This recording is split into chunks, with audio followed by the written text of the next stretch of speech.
मैंने मिर्ज़ा मोहम्मद अली इंजीनियर साहब को कई 100 घंटे सुना है। ज़ाहिर है इमरान खान पे मेरी कई हज़ार घंटे की तहकीक है। मिर्ज़ा साहब रॉन्ग नंबर नहीं है, लेकिन इस दफ़ा वो गलत कह रहे हैं। ना इमरान खान पे कोई करप्शन का सबूत है, ना इमरान खान बदकिरदार है। मिर्ज़ा साहब ने इमरान खान का दिफा बार बार किया और सबसे मुश्किल टाइम पे किया। ये वो वक्त था जब इमरान खान पे इनने तौहीन मज़हब का इल्ज़ाम लगाया, तौहीन सहाबा का लगाया, और इमरान खान के हक़ में एक भी मौलवी नहीं बोला। मौलाना तारिक जमील भी नहीं बोले, जो कि सिर्फ मोहब्बतें बिखेरते हैं, क्योंकि सब डरते थे कि ये ना हो कि हम इमरान खान के दिफा में कुछ बोलें, कोई सरफिरा उठे और इमरान खान तो मरे ही मरे, साथ में हम भी मर जाएं। तब कई कई घंटे के सेशन रख के मिर्ज़ा इंजीनियर ने बयानिया बनाया, जिनने अगलों की इस तमाम इल्ज़ाम को नेस्तो नाबूद कर दिया। समझाया कि इमरान खान नबी करीम सल्लल्लाहु अलैहि वसल्लम से सच्ची मोहब्बत करता है और उसने कुछ ऐसा नहीं कहा या किया जो नाउज़ुबिल्लाह नबी करीम सल्लल्लाहु अलैहि वसल्लम की गुस्ताखी के ज़ुमरे में आता है या फिर सहाबा कराम रज़ियल्लाहु तआला अन्हुम की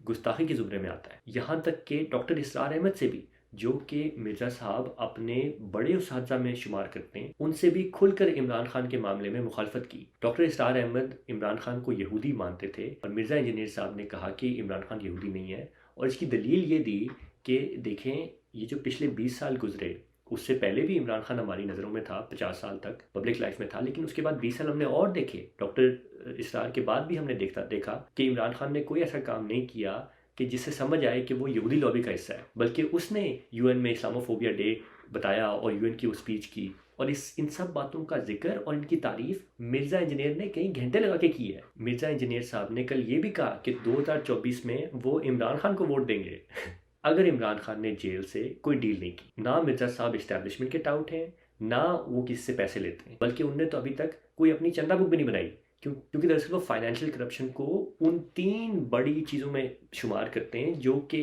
किसी भी इंसान को या मूवमेंट को करप्ट कर देती है। तो फाइनेंशियल लिहाज से बहुत साउंड आदमी है। दरअसल बात यह है कि मिर्ज़ा इंजीनियर साहब जब किसी बात को सच मान लेते हैं तो डंके की चोट पर करते हैं, और जब वो किसी बात को गलत मान लेते हैं तो वो भी डंके की चोट पे करते हैं। वो कोई बात जिसे वो हक समझते हैं कहने से डरते नहीं हैं। इस वक्त बात यह है कि उनका तज्जिया दुरुस्त नहीं है, और गलत तज्जिए की बुनियाद पर जिस गलत नतीजे पर वो पहुंच गए हैं उसे वो डंके की चोट पे कह रहे हैं। मिर्ज़ा मोहम्मद अली इंजीनियर साहब, मैं आपकी तहकीक की बहुत इज़्ज़त करता हूँ। मैंने बहुत टाइम गुजारा है आपकी बातों पर, आपके दलाइल पर सोच विचार करने में। मैं अब आपसे डायरेक्टली मुखातिब हूँ। आपने कहा कि इमरान खान पे तोशाखाना से लेके, फरागोगी से लेके, मलिक रियाज से लेके, ये तमाम बातें अब आवाम पे वाज़े हो गई हैं। इनसे साबित होता है कि इमरान खान कोई करैक्टर वाला इंसान नहीं है, बल्कि अंधों में एक काना राजा है। तो ये सारे ही बुरे हैं और इमरान खान इनमें से कुछ बेहतर है। इंजीनियर साहब, चूंकि मैं आपकी तहकीक की बहुत इज़्ज़त करता हूँ, इसलिए मेरा आपसे सवाल है कि क्या आप ये इल्ज़ाम खुद अपनी तहकीक की बुनियाद पर लगा रहे हैं,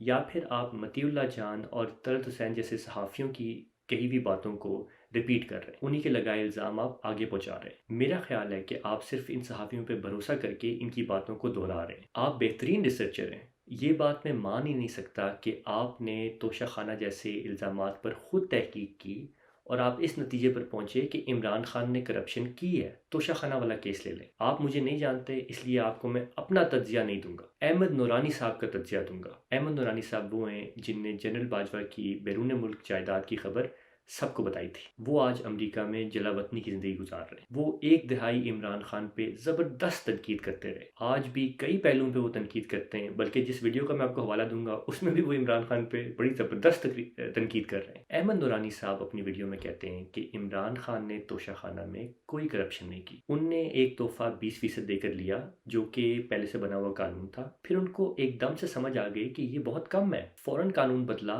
और कीमत बढ़ाकर 50% अदायगी कर दी। फिर अगर कोई तोहफा लिया तोशाखाना से तो 50% से कम अदायगी नहीं की। नूरानी साहब की वीडियो में 20 मिनट से आगे आप ये सुनेंगे तो वो ये बात कर रहे हैं। इसके बजाय नवाज शरीफ को जो भी तोहफा मिला वो उसने रख लिया। अगर कोई तोहफा तोशाखाना में गया तो वो इसलिए गया क्योंकि उसकी कोई वैल्यू नहीं थी। ये मैं नहीं कह रहा, ये नूरानी साहब कह रहे हैं, और नूरानी साहब डॉक्यूमेंट्स दिखा के ये बात कर रहे हैं, जो कि डॉक्यूमेंट्स हुकूमत पाकिस्तान ने शाया किए। नवाज शरीफ ने मर्सिडीज़ कार भी रखी, जबकि कानून में इसकी इजाज़त ही नहीं है कि आप गाड़ी रख सकें इस तरह। ये कानून 2007 का कानून था, उसमें आपको नहीं इजाज़त थी कि आप अपने पास गाड़ी रख सकते हैं। वीडियो में 29 मिनट से आगे देखें। एक बात आप ये कर सकते हैं कि इमरान खान ने ये 50% वाली बात क्यों की, डायरेक्ट 100% रखता कि 100% अदायगी करो और तोहफा रख लो।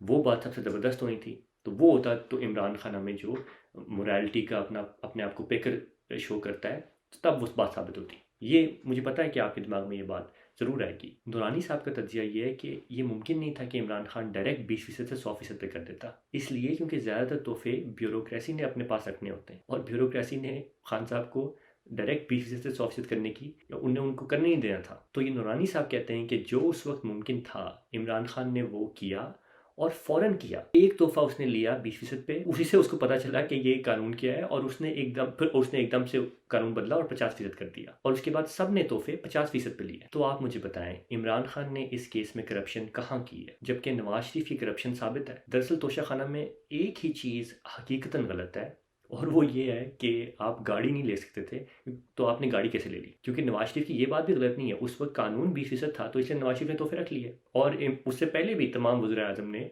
20% पे तोहफे रखते रहे। नूरानी साहब ये कहते हैं कि तारीख में पहली दफ़ा इमरान खान ने इसकी वैल्यू बढ़ाई 20% से 50% की। उसके अलावा बाकी सारे वज़ीर आज़म 20% पे रख रहे थे चीज़ें। तो गलत काम इस पूरे तोशाखाना केस में दरअसल एक ही है और वो काम ये है कि नवाज शरीफ ने गाड़ी रख ली, जबकि गाड़ी रखने की आपको इजाज़त नहीं थी। और आपको पता है नवाज शरीफ ने मर्सिडीज गाड़ी रख ली कितने में? 6,46,000 मेरा ख्याल, या 46 का मैं कंफर्म नहीं हूँ, 92 हो शायद, लेकिन 6 लाख कुछ में उसने मर्सिडीज गाड़ी रख ली। अब आ जाए फरागोगी केस पे। नूरानी साहब कहते हैं कि फरागोगी केस बेबुनियाद है। फरागोगी पे अगर इल्ज़ाम है कि उनके पास जो चीज़ें हैं उनकी वैल्यू बढ़ी, तो उसकी वजह यह है, नूरानी साहब कहते हैं कि उनका बिजनेस बढ़ा। नवाज शरीफ पे इल्ज़ाम ये था कि आपका बिजनेस नहीं बढ़ा तो आपके पैसे कैसे बढ़ गए। दूसरी बात, ना ये फरागोगी पर करप्शन का कोई सबूत दे सकें असल में, सिवाय इसके कि आपकी चीज़ों की वैल्यू बढ़ी, जिसकी एक्सप्लेनेशन ये है कि बिजनेस बढ़ा, और ना ये फरागोगी की माली मामलात को किसी भी तरीके से इमरान खान के साथ जोड़ पाए। अभी तक ये इनमें से कुछ भी नहीं कर पाए। और अगर आपके पास ऐसी तहकीक है, ऐसी रिसर्च है जो कि ये शो करती है कि कनेक्ट किया है, तो आप हमें बताएं, हमें दिखाएं, ताकि हम उसको देख के या तो अपना नज़रिया बदलें या तो पता करें कि क्या सच्चाई है। तीसरा, आपने मलिक रियाज का कहा। मलिक रियाज केस में ये है कि हुकूमत कहती है कि जो बरतानिया से पैसे वापस आए 190 मिलियन पाउंड या ऐसे कुछ, वो पैसे जाने चाहिए थे हुकूमत के अकाउंट पे, इमरान खान ने वो सुप्रीम कोर्ट के अकाउंट में भेज दिए। ये हुकूमत का कुल केस है। अहमद नूरानी साहब कहते हैं कि सारे पैसे आए बरतानिया से वापस और वो सुप्रीम कोर्ट के अकाउंट में। इमरान खान ने 1 रुपया नहीं लिया। अगर हुकूमत चाहती है तो सुप्रीम कोर्ट से पैसे ले और अपने अकाउंट में ट्रांसफर कर दे, उन्हें कौन रोक रहा है ये करने के लिए। तो इस पूरे केस में भी करप्शन किधर है? तलत हुसैन और मतीउल्लाह जान जैसे सहाफ़ी कभी कभार सच बोलते हैं, पर अक्सर ये गलत बयानी करते हैं, अपने मकासद पूरे करने के लिए ये गलत बात करते हैं। मैं आपको एक मिसाल देता हूँ। मैं खुद बड़ा हुआ इनको बिल्कुल सच्चा समझते हुए। दरअसल स्कूलिंग भी मेरी ऐसी हुई कि मैं तलत हुसैन और मतीउल्लाह जान जैसे साफियों से इम्प्रेस था, क्योंकि ये सिविलियन सुप्रीमेसी की बात करते थे। लेकिन जैसे जैसे वक्त गुजरता गया और मैं इनकी बातों को बड़े गौर से देखता गया और मेरा सियासत में इंटरेस्ट बढ़ता गया, तो फिर मुझे समझ आया कि ये अक्सर बातें गलत कहते हैं। मैं आपको पहले एक मिसाल देता हूँ, फिर मैं इस बात पे आता हूँ। तलत हुसैन ने तोशाखाना के बारे में क्या कहा? बार बार कि इमरान खान ने तोहफा बेचा, तोहफा बेचा, तोहफा बेचा, और ये उसकी गलती है, और ये कि इससे हमारी अटेंशन नहीं जानी चाहिए कि इमरान खान ने तोहफा बेचा। ये बेचना गलत बात है, पर तोहफा बेचना तो मसला था ही नहीं। अगर आपने तोहफा खरीद लिया है 50% दे के, तो तोहफा आपका हुआ, आपकी निजी हैसियत में आपका हुआ। नूरानी साहब की वीडियो में ये आपको बात 25 मिनट से आगे मिलेगी। अब आपका प्राइवेट तोहफा आप पास रखें या बेच दें। इमरान खान ने बेच दिया और अपने घर के सामने वाली सड़क उसने ठीक करवा ली, और ये सब चीज़ें डॉक्यूमेंटेड है। तो फिर तलत हुसैन जैसा पढ़ा लिखा सहाफ़ी क्यों ये शोर मचा रहा है? वो क्यों इस बात की रट लगा रहा है कि तोहफा बेचा, तोहफा बेचा, तोहफा बेचा और ये क्राइम है? क्या उसे पता नहीं है कि तोहफा बेचना मसला नहीं है इस केस में, या फिर ये कि उसका एजेंडा कोई और है? ये बददियानती है या समझने का फुकदान है, ये आप फैसला करें। ये एक बार नहीं हुआ। मैंने तलत हुसैन को, मतीउल्लाह जान को, यहाँ तक कि हामिद मीर को भी कई दफ़ा ये बात करते हुए देखा है। या तो इनको इमरान खान पसंद नहीं है इसलिए तहकीक पूरी नहीं करते, या फिर इनका एजेंडा कुछ और है और ये उसे नाकाम करने के लिए गलत खबर चलाते हैं। ये मेरा 10 साल का तजुर्बा है, उससे मैं आपको ये नॉलेज अखज़ करके बता रहा हूँ। मिर्ज़ा इंजीनियर साहब, आप बारीक वारदातियों को अपनी फील्ड में फ़ौरन पहचान लेते हैं। अगर आप सियासत में तहकीक करेंगे तो मुझे कोई शक नहीं है कि आप डायरेक्ट सीधा सच पे पहुंचेंगे, मगर आप तलत हुसैन जैसे सहाफ़ियों पर अंधा भरोसा नहीं कर सकते। मैं भी हामिद मीर की इज्जत करता हूँ, उसने गोलियां खाई इनसे। मैं भी मतीउल्लाह जान के साथ जुल्म का बिल्कुल इकरार करता हूँ और हमेशा से करता आया हूँ। इनने उसको उठा लिया था एक दिन के लिए, और ये रियासती जबर है सीधा साधा। पर इस एहतराम का मतलब ये नहीं है कि वो जो इल्ज़ाम लगाए इमरान खान पे बगैर सबूत के, मैं उस इल्ज़ाम को मान लूँ। इंजीनियर साहब, मैं दोबारा ये बात कहूँगा कि मैं आपकी बहुत इज़्ज़त करता हूँ। अगर आपके पास सबूत हैं मेरी इन दलाइल के ख़िलाफ़, तो आप वो सामने रखें, इंशाअल्लाह उन पे हम तहकीक करेंगे और उसके बाद जो माइंड बना वो बनाएँगे और जिस बात पे रुजू करना वो करेंगे। कोई बंदा अगर इंजीनियर साहब के साथ राब्ते में है, तो मेरी दिल से दरख्वास्त है कि आप प्लीज़ उन तक ये मैसेज पहुँचाएँ।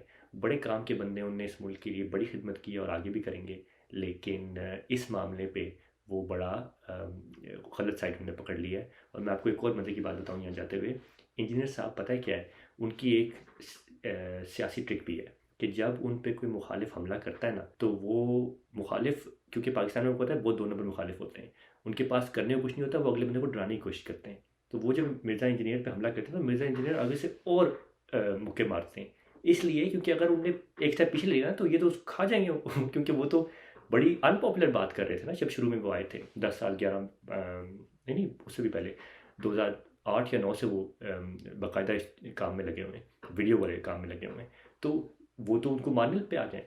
तो मिर्ज़ा इंजीनियर साहब ने ये उनने अपनी ट्रिक रखी हुई है, वो अभी भी यही कर रहे हैं। वो इसलिए एग्रेसिव ज़्यादा हो रहे हैं क्योंकि उनको लग रहा है कि वो बिल्कुल हक पे हैं और उनको लग रहा है हम सारी बेसिकली कल्ट मेंटालिटी में हैं, इमरान खान के पैरोकार बन चुके हैं, इमरान खान को वलीउल्लाह नौज़ुबिल्लाह कहने की कोशिश कर रहे हैं। तो इस बात पे मिर्ज़ा इंजीनियर फिर दोबारा से आगे अग्रेसिव अप्रोच अपनाने की कोशिश कर रहे हैं। गलती यहाँ पे ये है कि इस दफ़ा वाकई में मेरा ख्याल है कि मिर्ज़ा साहब आपका जो तज्ज़िया है वो यहाँ पे सही नहीं है। और वो इसलिए क्योंकि आप जिन लोगों पे भरोसा कर रहे हैं बग़ैर उन टॉपिक्स को डिटेल में रिसर्च किए, वो लोग भरोसे के काबिल हैं नहीं। तो इसलिए अब आपका जो अग्रेशन है ना, अब यहाँ पे हम लोग दलाइल के साथ मजबूत ग्राउंड पे खड़े हैं, हम पीछे नहीं होंगे क्योंकि हम मुल्क में हकीकी आज़ादी की जंग लड़ रहे हैं, हम वाकई में जमहूरियत के लिए जंग लड़ रहे हैं और हम लोगों ने जाने नहीं है। तो हम लोग तो वो नहीं है जो कि इन लोगों की तरह पैसों पे बिकने वाले लोग हैं, हम नहीं है, मैं आपको बता रहा हूँ। तो हम तो जहाँ पे खड़े हैं वहाँ पे मरेंगे और हमें पता है कि इमरान खान हमारा लीडर, उसने क्या किया क्या नहीं किया। मेरे साहब बहुत अरसा लगाया है इमरान खान पे रिसर्च का, इमरान खान के साथ इस जंग को लड़ने का, इमरान खान को परखने का, और जैसा उसका कैरेक्टर है, खामियां हर बंदे में होती हैं, सब कोई बता नहीं दुनिया में जो कि इसमें खामियां नहीं, लेकिन खान साहब की जो बड़ाई है वो प्रिंसिपल आदमी है। आप छोड़े बाकी सब बातें, छोड़ा पाकिस्तान, किसने नहीं छोड़ा पाकिस्तान? अल्ताफ़ हुसैन ने पाकिस्तान छोड़ दिया, बेनज़ीर भुट्टो ने पाकिस्तान छोड़ दिया, नवाज शरीफ ने पाकिस्तान छोड़ दिया, किसने नहीं छोड़ा पाकिस्तान? इमरान खान ने नहीं छोड़ा पाकिस्तान। और मुझे पता है आप शायद आगे से ये कहें कि बिलाल अभी सब्र करो, अभी देखते हैं कि डील होती है कि नहीं होती। अभी तो 2 महीने में तो नहीं टूटे, शायद 2 साल में, शायद 6 महीने में टूट जाए। तो ये आप और मैं देख लेंगे। ये मैं आपको बता रहा हूँ कि खान साहब की हमारी बड़ी स्टडी है, खान साहब नहीं छोड़ेंगे, खान साहब खड़े रहेंगे अपने मौक़िफ़ पे, वो पाकिस्तान नहीं छोड़ेंगे। मेरी दिल से दरख्वास्त है कि अगर आप में से कोई जानता है मिर्ज़ा इंजीनियर साहब को, तो उनको ये वीडियो ज़रूर पहुँचा दे। और आप सबका बहुत बहुत शुक्रिया इस लंबी पोस्ट को सुनने का। इंशाल्लाह फिर मिलते हैं, बाकी हमारा सियासी काम जारी रहेगा। कराची का जलसा इस एतवार को 12 तारीख को 5 बजे है मिलेनियम मॉल पे, अभी भी वो उसका प्लान जारी है। और उसके बाद 17 नवंबर को चार सद्दाम में वर्कर्स कन्वेंशन हम करने जा रहे हैं, तो उसकी आप लोग तैयारी पकड़ें। जो जो इलाके में बंदा आपका जानने वाला हो उसको पैगाम पहुँचाएँ। इंशाल्लाह इस हकीकी आज़ादी की जंग को हम पुरजोश तरीके से लड़ेंगे और जीतेंगे। हारना मुमकिन ही नहीं है हमारे लिए, इसलिए क्योंकि हम हक पे खड़े हैं। हक तो नहीं ख़त्म होगा, हक ख़त्म होगा तो क़यामत आएगी, तो क़यामत आएगी तो फिर देख लेंगे। शुक्रिया।